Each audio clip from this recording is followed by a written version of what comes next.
Indonesia aurat. Kalau kita kan pakai roh bahasa Arab ya, aurat. Kita bahas pelan-pelan. Aurat wanita, kita wanita betul? Nih apa saja yang termasuk aurat, itu dulu nih. Aurat wanita di hadapan laki-laki adalah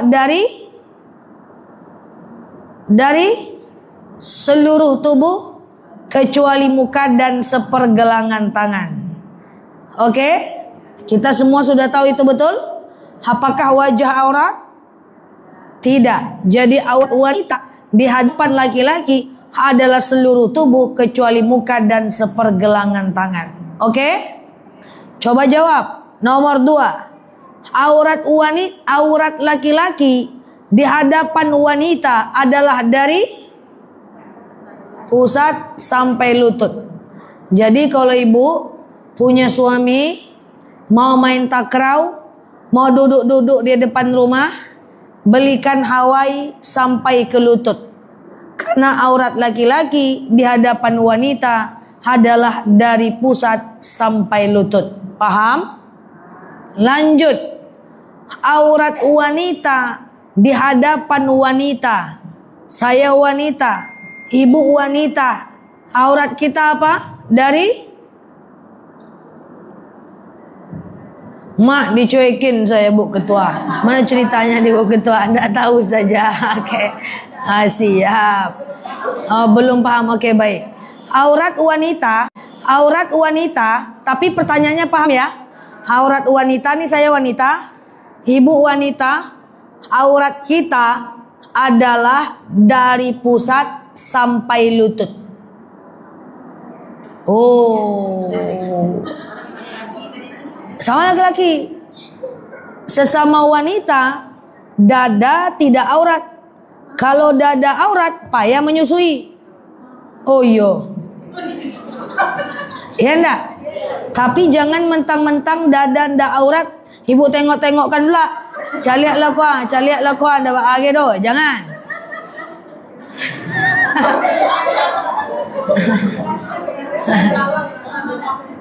Dah. Sampai sini paham? Sekarang aurat ibu di hadapan anak bujang ibu. Aurat anak bujang ibu di hadapan ibu. Aurat bapak di hadapan anak perempuan. Aurat anak perempuan di hadapan bapak. Dari ndak dicuekin do saja, ndak tahu jawabannya saja. Atau aurat sesama adik-beradik laki-laki dan perempuan. Artinya aurat satu keluarga lah, ya, dari pusat sampai lutut. Jadi ibu kalau habis mandi kan kodean dua. Ibu mau keluar rumah dari kamar mandi, mau masuk kamar, ada anak laki-laki, pakai handuk harus sampai lutut. Jangan sampai handuk di atas lutut. Karena pusat sampai lutut aurat dengan anak bujang. Dan ndak aurat usah ndak. Tapi janganlah handuk saya pengen ke bawah kan ya ndak. Ya tetap ndak boleh. Ya bukan ndak boleh sih, ndak boleh salah juga. Boleh lah, apalah, malu. Ya kan. Tapi secara hukum dada tidak aurat. Dah. Aurat wanita di hadapan wanita non muslim. Kita wanita nih, aurat kita di hadapan wanita non muslim adalah dari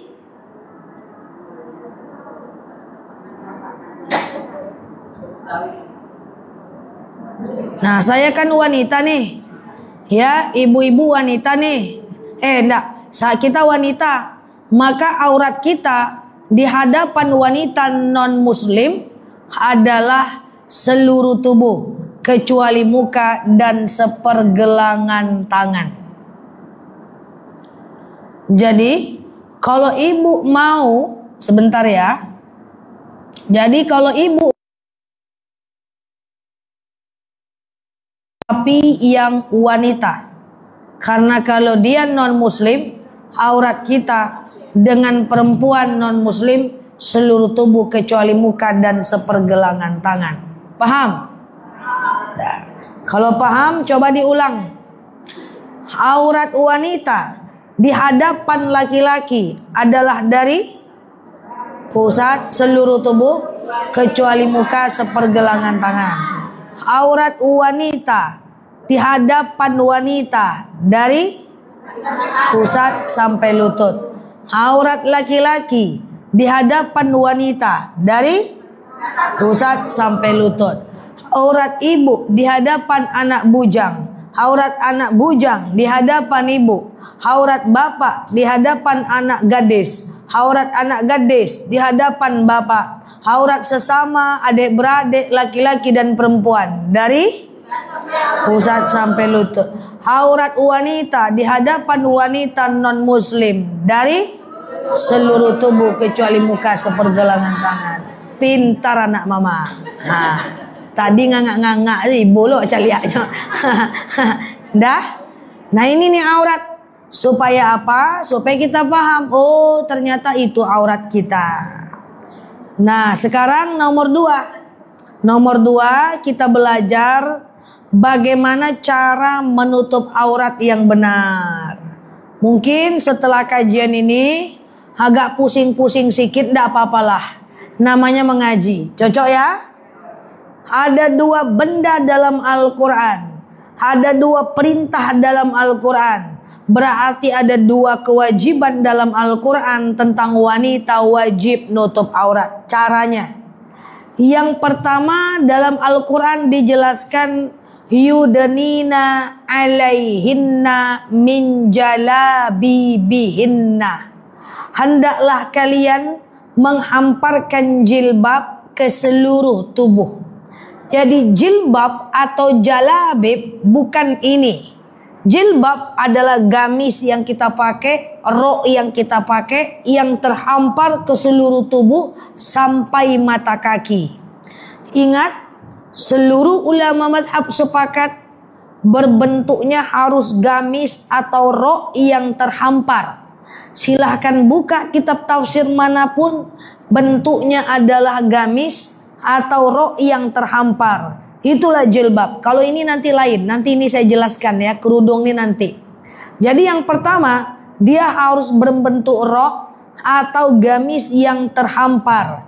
Jadi mohon maaf, perempuan memang tidak boleh pakai celana. Oh, tercengang-cengang. Tunggu lu. Biar ngok lu. Apakah perempuan boleh pakai celana? Tidak boleh, mak. Asirwal lirijal. Celana pakaian laki-laki. Tidak ada satupun istri baginda Nabi, sahabat wanita Nabi, para sahabiah pada masa Nabi yang pakai celana. Tunggu dulu. Belum lagi selesai. Nah, jadi harus terhampar ke bawah, baik berbentuk rok maupun berbentuk gamis. Ustazah, berarti celana boleh kami pakai di dalam gamis? Boleh. Ustazah, kayak mana Ustazah? Orang kami aja mau pulang kampung. Kami mau balik kampung. Masa kami balik kampung pakai gamis? Masa kami balik kampung pakai rok? Saya juga punya kampung. Dan kalau pulang kampung saya malah nyetir. Saya pakai rok, pakai gamis, aman aja. Manyasa datang ke pengajian. Nggak ada ya? Dah. Ustazah, kami ini suka jalan-jalan Ustazah. Kami ini suka liburan. Kami ini suka jalan-jalan ke pantai. Masa kami ke pantai pakai gamis? Pakai gamis ke pantai lebih mantap. Lagi di pantai itu ibu ambil video. Baputa ibu. Pakai slow motion. Mantap. Ustazah, kami ini suka liburan naik ke Ulu Kasok. Naik ke Langkisau saja. Saya jelaskan. La yukallifullah nafsan illa usaha. Allah tak akan bebankan kita melainkan kita mampu memikulnya. Saya sering jelaskan ini setiap saya bahas aurat. Saya kemana yang saya tidak pergi? Sudah banyak gunung yang saya naiki di muka bumi ini. Slebeo. Saya sudah naik ke Gua Hira, tempat Rasulullah menerima wahyu pertama, pakai gamis. Saya sudah naik ke Bukit Sur, tempat Rasulullah bersembunyi saat hijrah dari kota Mekah ke kota Madinah bersama Abu Bakar. Saya pakai gamis sampai saya ke atas bukit. Seluruh orang Arab yang naik bukit itu pakai gamis, aman. Saya sudah naik ke Bukit Tursina, bukit di mana Nabi Musa ingin bertemu dengan Tuhannya. Naik 6 jam, turun 6 jam jalan kaki. Saya waktu itu pakai rok celana. Jadi ada rok celana, kayak rok Jeffrey Al-Bukhari, tapi di belakangnya rok, bukan celana. Saya sudah naik ke Gunung Alpen, benua tertinggi, gunung tertinggi di Switzerland, di benua Eropa, gunung salju. Saya pakai rok total nyampe ke atas dan sampai sekarang masih hidup. Artinya apa? Ibu, insya Allah sudah usia 40, udah usia 50 tahun, sudah puaslah pakai celana-celana pada masa dahulu. Sekarang hijrah lagi, mak. Ya, nanti ada celana di rumah, kumpulkan, simpan baik-baik, atau ibu pakai di dalam gamis. Jangan pakai celana karena itu tidak dibolehkan.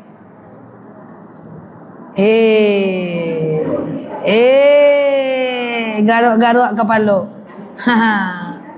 Oke. Ustazah, boleh nggak kami pakai baju tunik? Jadi bajunya cuman sampai betis, di bawahnya pakai legging. Boleh ndak? Ndak boleh, karena harus sampai mata kaki. Merasai. Ada yang mau lagi tanya? Ndak bisa, dia nggak boleh berbelah. Dia harus terhampar seperti mantel.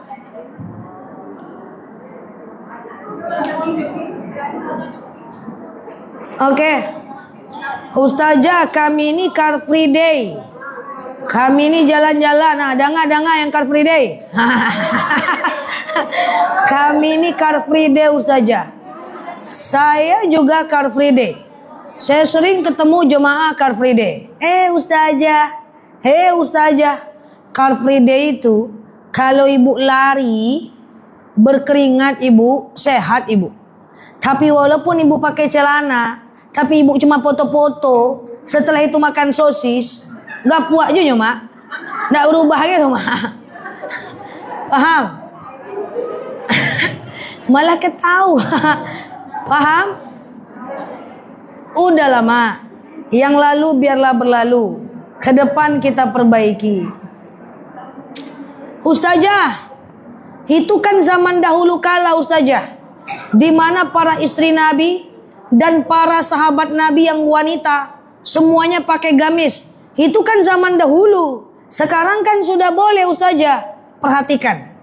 Dalam hukum Islam ada hukum itu yang sawabit, ada yang permanen hukum itu, dan yang kedua ada yang mutaghayyir, ada hukum yang bisa berubah.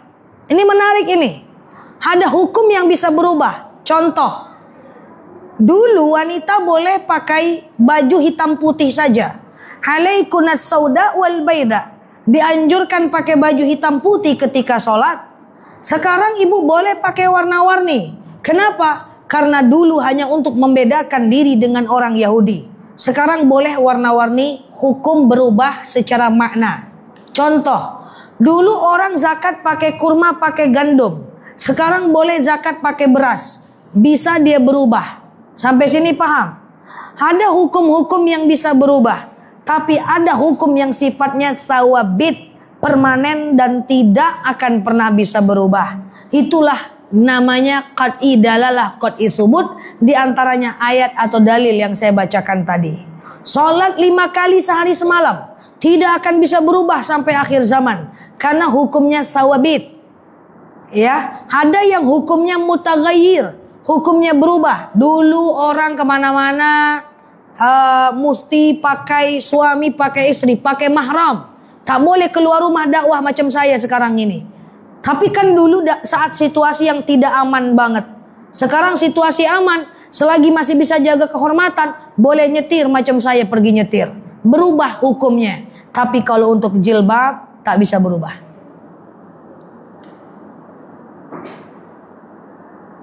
Hampir lagi tadi aku tak datang. Datang juga akhirnya pengajian ya. Pening kepala ya. Oke, kerudung, jilbab semua sampai ke lutut. Sampai ke mana? Sampai ke mata kaki. Ada yang ragu lagi? Kulot sudah saya jawab ya. Oke. Ya, saya belum lanjutkan, udah tegang aja. Aman. Oke. Yang pertama, mesti sampai mata kaki. Insya Allah, orang yang bergamis dan pakai rok yang serhampar, bukan karena dia so alim, tapi karena itu kewajiban. Aman aja. Oke. Ustazah, ada saya dengar, ada kok saya tengok ustazah yang pakai celana, ilmu lainnya diikuti. Ilmu yang itu maafkan saja. Tidak ada manusia yang sempurna.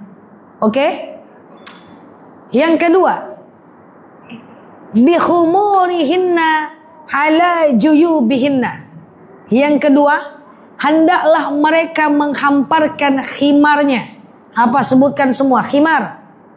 Sebutkan semua khimar.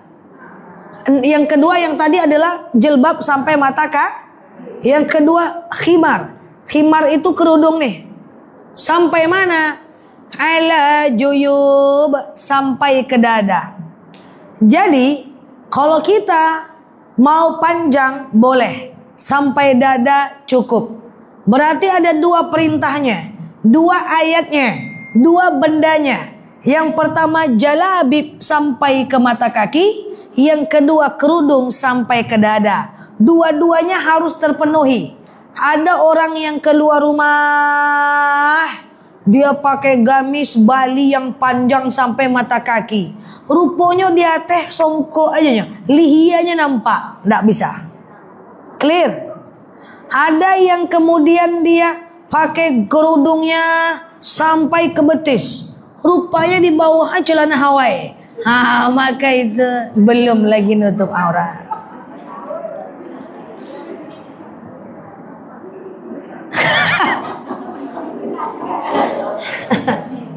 Tidak bisa.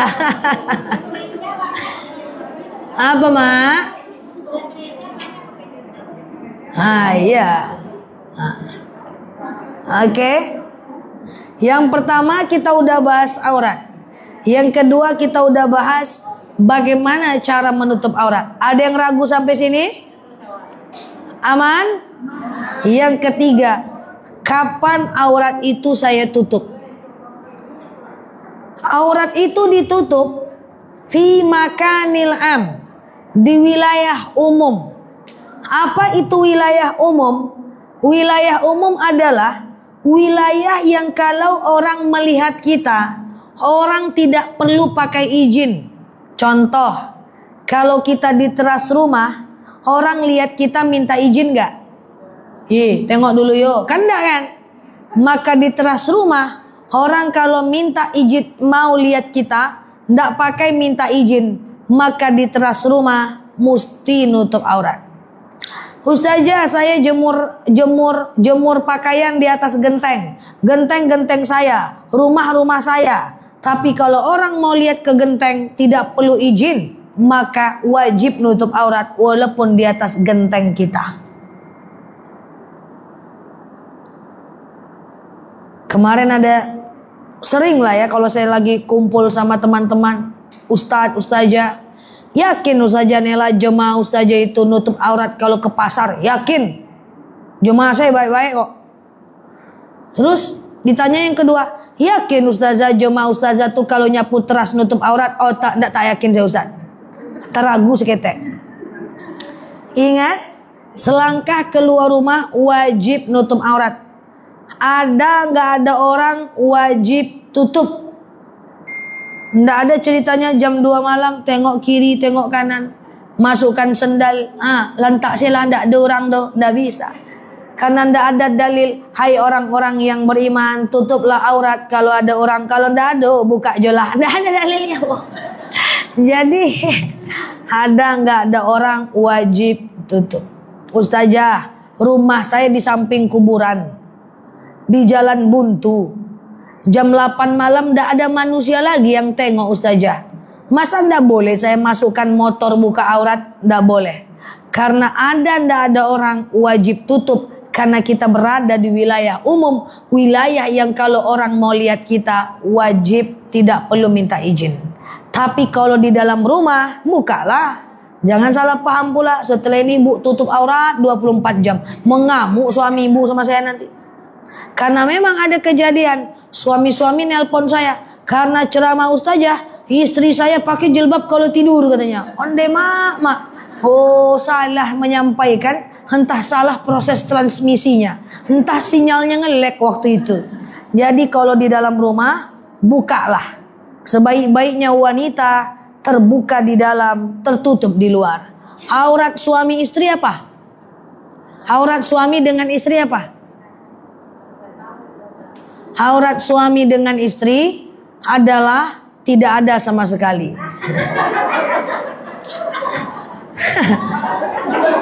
Gimana ceritanya suami istri ada aurat? Jadi selangkah keluar rumah tutup aurat. Ada nggak ada orang wajib tutup. Ustazah, emangnya apa kalau saya buka aurat? Emangnya kenapa sih Zah? Emangnya apa masalahnya kalau saya buka aurat? Man nadarat sya'ran. Siapa yang menampakkan rambutnya ketika berada di luar rumah, selangkah keluar rumah, itu dosanya besar. Bahkan dalam peristiwa Isra dan Mi'raj, Rasulullah mendapatkan satu melihat dengan mata kepala beliau bahwa ada wanita yang senantiasa menjambak rambutnya, disambung kembali atas izin Allah, dia jambak lagi, disambung kembali atas izin Allah, dan dia menderita di neraka. Nauzubillah. Dan ingat, kalau kita buka aurat dan suami membiarkan, berarti suami adalah dayus. Apa itu dayus? Dayus adalah seorang suami yang rela, yang ridho, yang membiarkan jika aurat istrinya dilihat oleh orang lain. Dan dayus tempatnya di neraka. Dayus adalah seorang ibu yang membiarkan aurat anak perempuannya dilihat oleh orang lain. Dayus tempatnya di neraka. Kecuali kita udah ingatkan, dia tidak juga berubah, itu bukan urusan kita lagi. Paham sampai sini? Ustazah, banyak kok orang pakai celana di luar, banyak kok orang buka aurat di luar. Saya sampaikan bahwa al-waqi la masdarul hukm. Fakta bukan sumber hukum. Banyak fakta orang pacaran, apakah pacaran jadi boleh? Tidak. Banyak fakta orang berzina, apakah berzina jadi boleh? Tidak. Banyak fakta orang korupsi, apakah korupsi jadi boleh? Tidak. Banyak fakta orang buka aurat, apakah buka aurat jadi boleh? Tidak.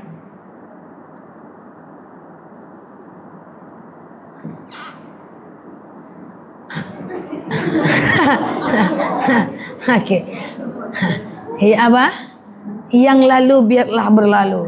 Ke depan kita perbaiki. Kan dulu udah kan? Joget-joget dulu udah kan? Udah ya kan? Udah. Ke depan kita perbaiki lagi. Ustazah Nela, nggak ada tuh ustazah. Banyak kok orang yang berjilbab tetapi dia juga bergosip. Lebih bagus aku nggak berjilbab tapi aku nggak bergosip. Saya jawab, jilbab dan kerudung itu adalah kewajiban seluruh wanita Islam. Mau dia berzina, mau dia bergosip, mau dia berkhianat, mau dia tukang fitnah, masih dia berzina sana sini, tetap baginya kerudung itu wajib. Ustazah, nanti aja lah saya nutup aurat sempurna. Tunggulah saya baik dulu, keliru. Tutup aurat dulu, Semoga dengan itu kita baik. Nantilah saya umroh, tunggulah saya hilang dosa dulu, keliru. Mumpung masih banyak dosa, pergilah umroh biar diampunkan di sana. Nantilah saya sholat tahajud, tunggu dulu saya kuat iman, salah tahajud dulu. Semoga dengan tahajud iman kita kuat. Kalau teman-teman saya, nantilah saya itu ceramah Nel, tunggu dulu saya sempurna, salah. Ceramah sambil menyempurnakan diri. Oke? Hendak gitu Ustazah. Kita itu nutup aurat tuh kan tujuannya supaya kita tidak mengumbar nafsu syahwat. Kami ini rambut udah putih Ustazah, udah tua. Kami buka pun aurat kami, ndak juga akan ada lagi orang yang suka sama kami Ustazah. Saya jawab, menutup aurat boleh, membuka aurat boleh dilakukan jika sudah uzur. Apa itu uzur? Uzur bukan dihitung dengan usia, tetapi kemampuan akal. Ada orang tua usia 100 tahun, tapi dia belum pikun, maka dia wajib sholat walaupun baring. Dia wajib zakat walaupun dizakatkan. Dia wajib puasa walaupun difidyahkan. Dia wajib nutup aurat. Kalau ada orang datang ke rumah, tutupkan auratnya walaupun dia udah setruk, selagi akalnya sempurna. Tapi kalau ada orang baru usia 40 tahun, tapi sudah pikun, udah makan mah, belum lagi. Padahal udah 7 kali dia makan. Udah mandi mah, belum lagi. Padahal udah mandi terus dia. Usianya 40 tahun, mukanya glowing karena skincare. Tapi dia udah pikun. Maka dia tidak wajib sholat, dia boleh buka aurat. Maka kalau mak mau buka aurat, mak pikun dulu mak. Selagi belum pikun, mak tutup aurat.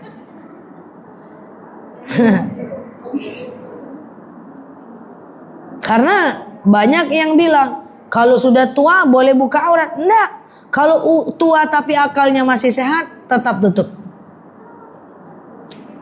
Oke? Mulai hari ini hati-hati. Yang lalu biarlah berlalu. Ke depan kita perbaiki. Semoga kita bisa lebih baik ke depan. Amin. Sampai rumah nanti, kalau ada celana-celana tuh, kumpuanlah dulu.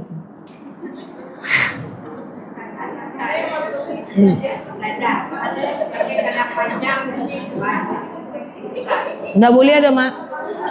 Ini harus sampai mata kaki mak. Harus sampai mata kaki mak. Bisa. Boleh.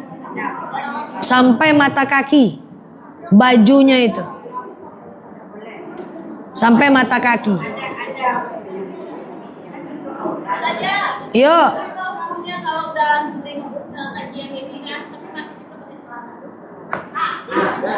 Ustazah, apa hukumnya habis lihat kajian ini tapi masih juga buka aurat? Iya kan enggak nutup aurat sempurna kan? Suatu ketika jamaah saya pernah nanya ke saya pakai telepon, Ustazah, iya, kami ini mau ke Ulu Kasok. Boleh kami pakai celana Ustazah? Kan tinggi itu Ustazah. Saya bercandain sambil bilang kayak gini, nanti saya telepon balik bu. Saya telepon dulu malaikat. Maksud saya apa? Malaikat itu nggak bisa di pause. Santailah dulu, pelan-pelan lah dulu saya taubatnya. Nggak bisa. Kalau kita sampaikan, kalau ibu bilang, Ustazah boleh nggak Ustazah kalau sholat tahajud tuh sekali-kali? Boleh. Ustazah saya belum bisa lagi mengamalkan tahajud, nggak apa-apa. Ustazah saya belum bisa lagi mengamalkan sholat hajat, nggak apa-apa. Ustazah saya belum konsisten puasa Senin dan Kamis, silahkan. Ustazah saya belum lagi bisa sholat duha, tafadhol, silahkan. Tapi kalau nutup aurat karena dia wajib, nggak bisa. Memang nggak boleh pelan-pelan, harus segera dilakukan.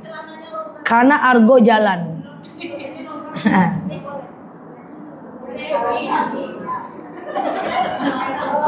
Kalau ibu mau boleh beli macam rok celana. Tahu rok celana?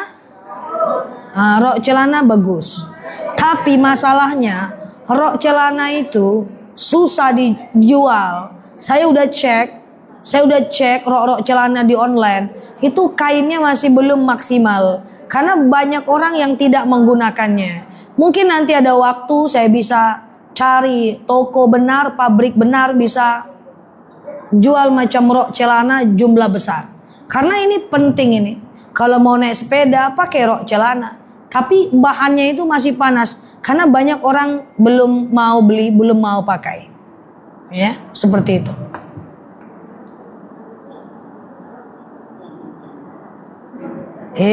Bagusnya tadi libur pengajian Ibu Ketua. Dah, insya Allah la yukallifullah nafsan illa usaha. Allah tak akan bebankan kita melainkan kita mampu memikulnya. Insya Allah.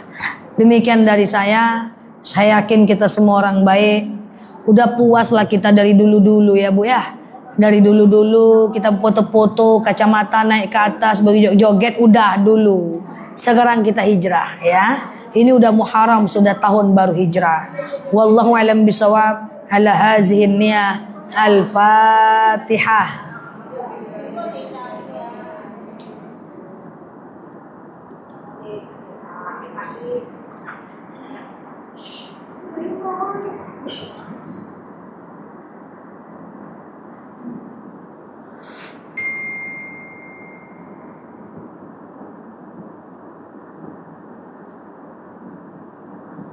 Amin ya Allah, amin ya Rahman, amin amin ya mujibah sailin. Allahumma salli ala Muhammad wa ala ali Muhammad.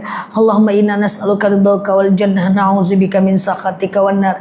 Allahumma inna nas'aluka salamatan fi dinina, afiyatan fi jasadina, ziyadatan fi ilmina, barakatan fi rizqina, taubatan qabla al-maut, rahmatan indal maut, maghfiratan ba'dal maut. Allahumma hawwina alaina fi sakaratil maut, najatan minan nari wal afwa indal hisab. Allahumma antas salam minkas salam wa ilaika ya'udus salam. Fahayyina rabbana bisalam wa dakhalnal jannata daras salam. Tabarakta rabbana wa ta'alaita ya hazal jalali wal ikram.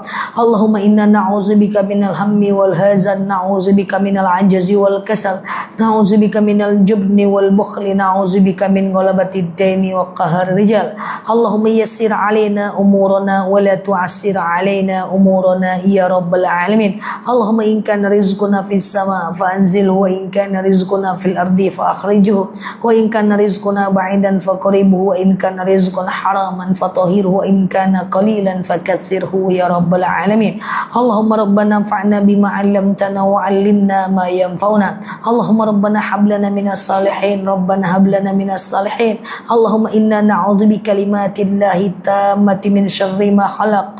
Innal ladzi farada 'alaikal qur'ana la radduka illa ma'ad. Allahumma ansur ikhwanana mujahidina fi Palestin. Allahumma ansur ikhwanana mujahidina fi Iraq. Allahumma ansur ikhwanana mujahidina fi Mesir. Allahumma ansur ikhwanana mujahidina